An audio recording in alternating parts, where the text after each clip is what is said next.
안녕하세요. SPI 고병기 편집장입니다. 네, 위클리 글로벌 마켓 업데이트 소식 전해드리도록 하겠습니다. 오늘 전해드릴 소식은 오피스 시장 떠나는 미국 상장 리츠 얘기인데요.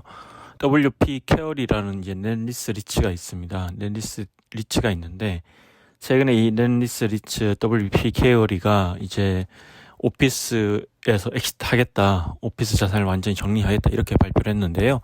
이 WP 케어리 전체 포트폴리오에서 오피스가 차지하는 비중은 지금 현재 약 16% 정도 되는데요. 이 WP 케어리는 우선 59개의 오피스 자산을 묶어서 이제 NLOP라는 새로운 어떤 상장 리츠로 분사를 하고, 그리고 87개의 자산을 완전히 매각해서 오피스를 완전히 정리할 예정이다, 이렇게 얘기를 했고, 최근 이사에서 이제 오피스 시장 철수를 완전 일치로 승인을 했습니다. 현재 이제 보시면 이제 전체 포트폴리오에서 오피스가 16.1%로 이 인더스트리얼, 그리고 웨어하우스, 그리고 리테일 다음으로 이제 많은 비중을 차지하고 있죠. 근데 어쨌든 그 다음에 이제 스피노프 분사한 이후에는 오피스 비중이 6% 정도 줄게 되고, 그 이후에 또 완전 매각하면 오피스는 완전히 없어지는 그런 형태로 이제 지금 변화를 준비하고 있는데요. 분사 자체는 이제 오는 11월 1일에 완료되고, 그리고 나머지 오피스 자산 매각은 내년 1월께 완료될 것으로 예상되는데요. 이 WP 케어리가 이제 오피스 시장에서 떠나기로 결정한 이유는 결국 이제 코로나19 이후에 재택근무 확산으로 오피스 시장의 펀더멘털이 크게 약화됐기 때문이고요. 미국 많이 얘기했지만 사실은 공실률은 여전히 높은 수준 유지하고 있고, 사람들은 여전히 도심 오피스 출근하지 않고 있기 때문에 상당히 이제 오피스 시장 위기감이 계속해서 고조되어 있는 상황이고, 네, 그래서 이제 결국 WP 케어리도 이런 이제 오피스 자산을 처분해서 전반적인 포트폴리오의 품질을 향상시키겠다, 이런 이제 계획을 가지고 추진을 하고 있습니다. 네, 미국 오피스 관련해서 하나 더 얘기를 해드리면, 이 애틀랜타라고 있습니다. 애틀랜타 자체는 이제 보면 최근에 이제 미국에서 뜨고 있는 이제 썬벨트 도시 중에 대표적인 도시 중에 하나인데요.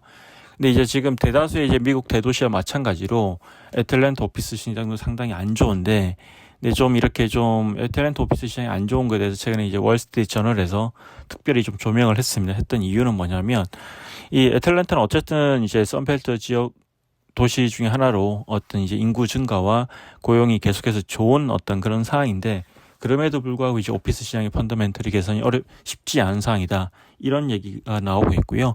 실제 이제 미국의 이제 상업용 부동산 어떤 리서치 업체인 코스타에 따르면 애틀랜타의 오피스 공실률이 현재 2019년 말 11.5%에서 14.7%로 증가했는데요.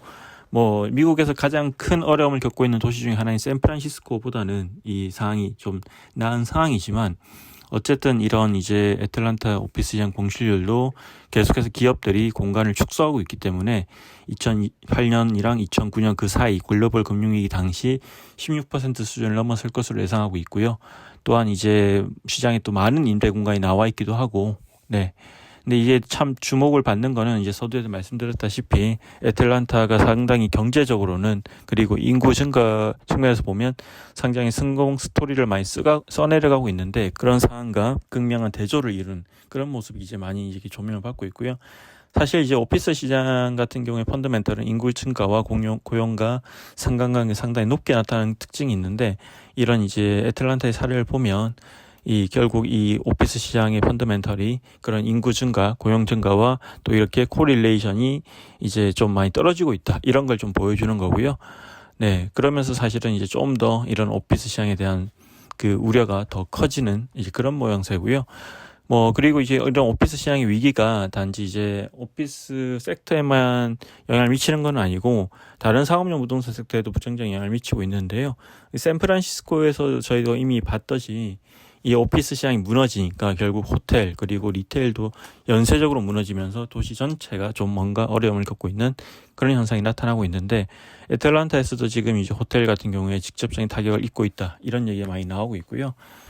그 이유 중에 하나는 사실 이제 오피스 시장이 잘 돼야, 그러니까 결국 도심으로 출근하는 직장인들이 많아야 그런 이제 업무적으로 그들을 보기 위한 출장 수요도 많기 마련인데, 근데 지금은 결국 이제 도심 오피스 출근하는 인력들이 많지 않다 보니까 그런 호텔 이 출장자들이 줄어들고 그럼으로 인해서 이제 호텔 수요도 줄고 있다. 그런 이야기가 많이 나오고 있는 상황입니다.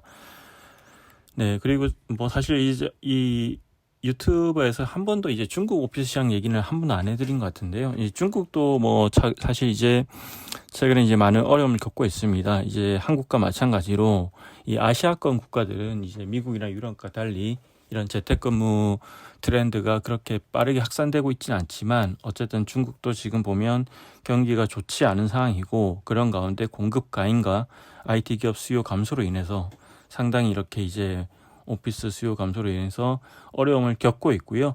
CBRE가 조사한 결과에 따르면 이제 6월 말 기준으로 해서 중국 18개 주요 도시 오피스 공실률은 약 24% 수준이라고 합니다. 이는 이제 6월 기준 미국의 오피스 공실률이 18.2%였기 때문에 30년 만에 최고로 안 좋은 어떤 그런 이제 기록을 수립한 미국보다도 더 안 좋은 수치가 나타나고 있고요. 어쨌든 이런 이제 전반적으로 글로벌 오피스 시장에 이제 많은 변화들이 일어나고 있고 이러한 점들이 투자 심리에도 많은 영향을 주고 있는 그런 상황입니다. 이상으로 미국의 오피스 시장과 그리고 중국 오피스 시장 이야기까지 전해드렸습니다. 고맙습니다.